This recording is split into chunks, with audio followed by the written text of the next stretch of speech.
ఉపవాసములో ఉండకూడని 3 విషయాలు ఈరోజు మనము బైబిల్ గ్రంథం నుండి మనము నేర్చుకుంటున్నాం. గనుక మీరందరూ కూడాను చాలా జాగ్రత్త కలిగి దేవుని మాటలు వినాలని ప్రభు పేరట నేను మీకు మనవి చేస్తూ ఉన్నాను. ప్రియమైనటువంటి దేవుని వర్లారా, చాలామంది క్రైస్తవులు నెలకి మొదటి ఆదివారం రోజున ఉపవాసం అన్నటువంటిది ఉంటారు. నెలకి మొదటి ఆదివారము ఎందుకు ఉపవాసం ఉంటారు అంటే, నెలకి మొదటి ఆదివారమున ప్రభు వల్ల కొన్ని సంఘాలకు ఇస్తారు గనుక ఆ రోజు ఉపవాసం ఉండి ప్రభు బల్లలో పాలు పొందాలి అన్న ఉద్దేశంతో నెలకి మొదటి ఆదివారం రోజున ఉపవాసం ఉండి ప్రభు బల్లలో పాలు పొందుతూ ఉంటారు. ఇకపోతే ప్రియులారా, మరికొంతమంది ప్రతి వారానికి ప్రతి శుక్రవారము ఉపవాసం అన్నటువంటిది చేస్తారు.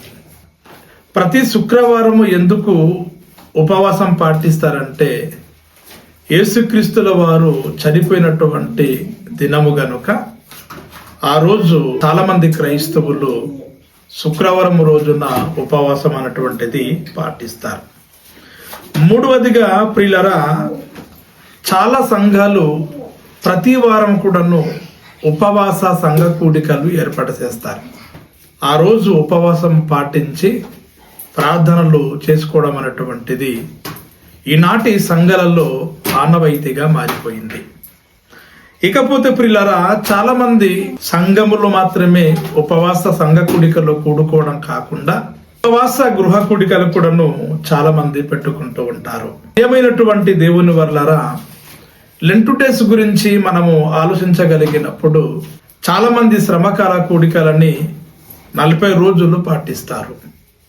40 రోజుల వరకు చాలా మంది ప్రియులారా ఉపవాసం ఉండే వాళ్ళు ఉన్నారు.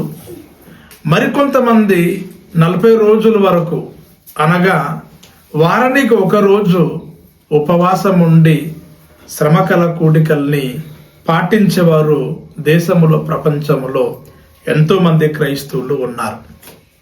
ప్రియమైనటువంటి దేవుని వర్లారా, ఉపవాసాలు ఉండి ప్రార్థన చేయడం చాలా మంచిదే. ఉపవాసం ఉండి ప్రార్థన చేసే వ్యక్తులను నేను వ్యతిరేకిని కాదు, చాలా మంచిదే. దేవుడు వారిని వారి కుటుంబములను దీవించాలని కోరుకుంటున్నాను. కాకపోతే ప్రియులారా, ఉపవాసము మనం చేస్తున్నప్పుడు ఉపవాసములో ఉండకూడని 3 విషయాలు ఈరోజు నేను మాట్లాడుతాను గనక చాలా జాగ్రత్తగా మీరు వినాలని ప్రభు పేరట నేను మీకు మనవి చేస్తూ ఉన్నాను. బైబిల్ గ్రంథములు మనము చూడగలిగినప్పుడు ప్రియులారా, యెషయా గ్రంథము 58 అధ్యాయము 3 వచనాన్ని దయచేసి ఎవరైనా గట్టిగా చదవండి ప్రియులారా. మేము ఉపవాసం ఉండగా నీవెందుకు చూడవు? మేము మా ప్రాణములను ఆయాసపరుచుకొనగా నీవెందుకు లక్ష్య పెట్టవు అని అందురు. ప్రియమైనటువంటి దేవుని వర్లారా, ఇక్కడ ప్రజలట దేవునికి అడుగుతున్నారు ఏమనంటే, మేము ఉపవాసం ఉండగా నీవెందుకు చూడటం లేదు? మేము ఉపవాసం ఉండి మా ప్రాణములను ఆయాసపరుచుకుని చుండగా నీవెందుకు లక్ష్య పెట్టడం లేదు అని దేవునికి ప్రజలు అడుగుతూ ఉన్నారు. అప్పుడు దేవుడు ఏమని చెప్తూ ఉన్నాడో కింది వాక్యం చదవండి ప్రియులారా. మీ ఉపవాస దినమున మీరు వ్యాపారము చేయుదురు. చాలండి. ప్రియమైనటువంటి దేవుని వర్లారా, ఇక్కడ మొదటి మాట కనబడుతుంది, మీరు ఉపవాసం చేసే దినమున మీరేం చేస్తున్నారంటే వ్యాపారములు చేస్తూ ఉన్నారు. ఉపవాసం చేయుట చాలా మంచిదే, ఉపవాసం చేయుట చాలా మంచిదే. కానీ ఉపవాసం చేసే రోజు మీరేం చేస్తున్నారంటే వ్యాపారము చేస్తూ ఉన్నారు. మీ లాభం గురించి ఆలోచిస్తూ ఉన్నారు, మీ వృత్తి గురించి మీరు ఆలోచిస్తూ ఉన్నారు, మీ వ్యాపారం గురించి మీరు ఆలోచిస్తూ ఉన్నారు. గనుకనే మీ ప్రార్థన నేను వినను, మీరు ఉపవాసం చేసినప్పుడు నేను చూడను, మీరు ఉపవాసములో ప్రార్థన చేసి నన్ను నేను లక్ష్య పెట్టను అని సృష్టికర్త అయినటువంటి దేవాది దేవుడు ఇశ్రాయేలీయులతో మాట్లాడుతున్నాడు. ప్రియులారా, ప్రియమైనటువంటి దేవుని వల్లరా, ఉపవాసము మనం చేసామంటే ఎటువంటి పని చేయకుండా, ఎటువంటి వ్యాపారం చేయకుండా మనము ఉపవాసము చేయాలి.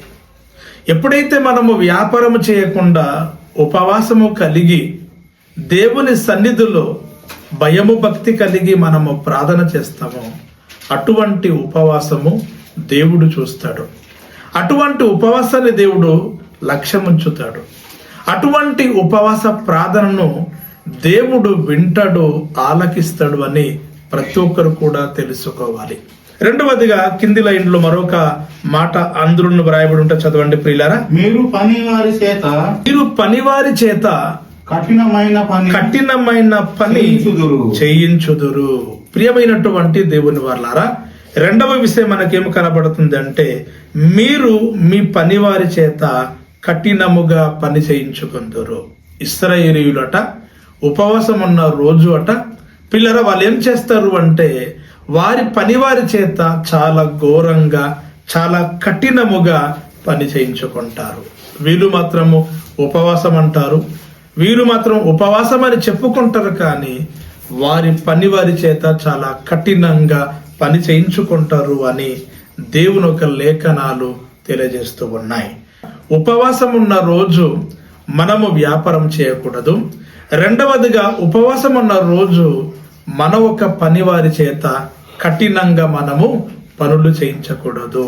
వ్యాపారంకి పంపించకూడదు, మనం వ్యాపారం చేయకూడదు, వారికి పనికి పంపించకూడదు, మనం కూడా ఎటువంటి పనులు పెట్టుకొని ఉపవాసము చేయకూడదు అని పరిశుద్ధ లేఖనాలు తెలియజేస్తూ ఉన్నాయి. ప్రియమైనటువంటి దేవుని వారలారా, మన పనివారి చేత మనం కఠినంగా పని చేయిస్తే పనివారు ఎంత నలిగిపోతారో, ఎంత విసిగిపోతారో బైబిల్ గ్రంథమందు ఒక మాట మీకు చూపిస్తాను, జాగ్రత్తగా చదవండి ప్రియులారా. నిర్గమకాండము 1వ అధ్యాయము 13-14 వచనాలు దయచేసి చదవండి ప్రియులారా. ఇశ్రాయేలీయుల చేత ఐగుప్తీయులు కఠినముగా సేవ చేయించుకొనిరి. వారు ఇశ్రాయేలీయుల చేత చేయించుకొనిన ప్రతి పనియు కఠినముగా ఉండెను. వారు జిగటమట్టి పనిలోను ఇటుకల పనిలోను పొలములో చేయు ప్రతి పనులోను కఠిన సేవ చేయించి వారి ప్రాణములను విసిగించిరి. ప్రియమైనటువంటి దేవుని వర్లారా, ఈ మాటలు మనము జాగ్రత్తగా ఆలోచించగలిగినప్పుడు ఇశ్రాయేలీయులు ఐగుప్తు దేశములో 430 సంవత్సరములు బానిసలుగా బ్రతుకుతూ ఉన్నారు. బానిసలుగా బ్రతుకుతున్నటువంటి ఇశ్రాయేలీయులను ఐగుప్తీయులు ఏ విధంగా సేవ చేయించుకున్నారు, ఏ విధంగా పనులు చేయించుకున్నారంటే కఠినముగా పనులు చేయించుకున్నారటండి. ఎంతగా పని చేయించుకున్నారంటే ప్రియులారా, వారి ప్రాణములు విసిగిపోయేంతగా ఘోరంగా, చాలా కఠినంగా పని చేయించుకున్నట్లుగా ఇక్కడ మనం చూస్తూ ఉన్నాం. గనుక ప్రియమైనటువంటి దేవుని వర్లారా, ఎవరైతే ఉపవాసము పాటిస్తూ ఉన్నారో, ఈ శ్రమకాల కూడికలలో ఎవరైతే ఉపవాసము పాటిస్తున్నారో అటువంటి వారు మీరు పని చేయకూడదు. అంతేకాకుండా మీ ఒక పనివారి చేత గాని, మీ ఇంటి వారి చేత గాని, బయట వారి చేత గాని కఠినంగా ప్రాణము విసిగిపోయేంతగా మనము పనులు చేయించకూడదు అని పరిశుద్ధ లేఖనాలు తెలియజేస్తూ ఉన్నాయి. ఇకపోతే ప్రియులారా, యెషయా గ్రంథము 3వ అధ్యాయము 15వ వచనం చదవండి ప్రియులారా. 15వ వచనం చదవండి. నా ప్రజలను నలగగొట్టి మీరేమి చేయుదురు, బీదల ముఖములను నూరి మీరేమి చేయుదురు. చాలండి. ప్రియమైనటువంటి దేవుని వర్లారా, ఇశ్రాయేలీయులు ఏ విధంగా ప్రవర్తిస్తూ ఉన్నారంటే, ఎవరైతే తమ కింద సామాన్యులు బీదలు ఉంటారో అలాంటి వారిని చాలా ఘోరంగా నలగగొడుతున్నారటండి. ఎందులో? పనుల్లో చాలా ఘోరంగా నలగగొడుతున్నారటండి. అంతేకాకుండా ప్రియులారా, బీదల ముఖములను వారు భయంకరంగా నూరుతున్నారటండి. చాలా ఘోరంగా కఠినంగా పని చేయిస్తూ ఉన్నారు, భయంకరంగా నలగగొడుతూ ఉన్నారు, విసిగిపోయేంతగా చాలా ఘోరంగా పనులు చేయిస్తూ ఉన్నారు ఇశ్రాయేలీయులు. గనుక ప్రియమైనటువంటి దేవుని వర్లారా, ఉపవాసం ఉన్న రోజు ఎవరైతే ఉపవాసం పాటిస్తూ ఉన్నారో అటువంటి వ్యక్తులు వ్యాపారం చేయకూడదు, అటువంటి వ్యక్తులు పనులు చేయకూడదు. వారి పనివారి చేత ప్రియులారా కఠినంగా పనులు చేయించకూడదు అని పరిశుద్ధ లేఖనాలు తెలియజేస్తూ ఉన్నాయి. ప్రశాంతమైనటువంటి మనసుతో, మంచి ఉద్దేశముతో, దేవుని యందు భయము భక్తి కలిగి ప్రియులారా ఉపవాసం అనేటువంటిది పాటించాలి, ఉపవాసం అనేటువంటిది చెయ్యాలి అని పరిశుద్ధ లేఖనాలు తెలియజేస్తూ ఉన్నాయి. ఆ రోజు వ్యాపారం చేసుకోవడం కానీ, నీవు పని చేయడం కానీ, నీ పనివారి చేత పనులు చేయించడం కానీ, ఇటువంటివి మనం చేసి ఉపవాసం ఉంటే అటువంటి ఉపవాసము దేవునికి ఇష్టం లేదు. అటువంటి ఉపవాసం దేవుడు చూడడు, అటువంటి ఉపవాసాన్ని దేవుడు లక్ష్య పెట్టడు అని పరిశుద్ధ లేఖనాలు తెలియజేస్తూ ఉన్నాయి. మూడవదిగా ప్రియులారా, యెషయా గ్రంథము 58 అధ్యాయము 4 వచనములోనే దయచేసి చదవండి ప్రియులారా. మీరు కలహపడుచు వివాదము చేయుచు అన్యాయముగా గుద్దులాడుచు ఉపవాసముందురు. చాలండి ప్రియమైనటువంటి దేవుని వర్లారా, ఇశ్రాయేలీయులట చాలా మంది ఉపవాసం అని చెప్పుకుంటూ వారు ఏ విధంగా ఉపవాసం చేస్తూ ఉన్నారు, ఏ విధంగా బ్రతుకుతున్నారంటే ప్రియులారా, కలహములు పెట్టుకుంటున్నారటండి, వివాదాలు పెట్టుకుంటున్నారటండి, అన్యాయముగా ఒకరిని ఒకరు గుద్దులాడుకుంటున్నారటండి.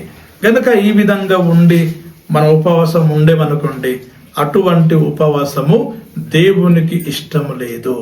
గనుక ప్రియమైనటువంటి దేవుని వర్లారా, ఉపవాసం ఉన్న రోజు మన ఎవరితో కూడాను కలహము చేసుకోకూడదు, ఎవరితో కూడా మనము వివాదము పెట్టుకోకూడదు, అన్యాయముగా మనము ఒకరిని ఒకరు గుద్దులాడుచు కొట్లాటకి దిగడం గాని, గొడవలకి దిగడం గాని ఇటువంటివి మనము చేయకూడదు. చాలా మంది ఉపవాసం పాటిస్తారు, కానీ అదే రోజు వీళ్ళతో వాళ్ళతో గొడవలు, వివాదాలు, గుద్దుకోవడం, కొట్టుకోవడం, రకరకాలుగా కంగలుగా చేసుకుంటూ చాలా మంది ఉపవాసం ఉంటారు.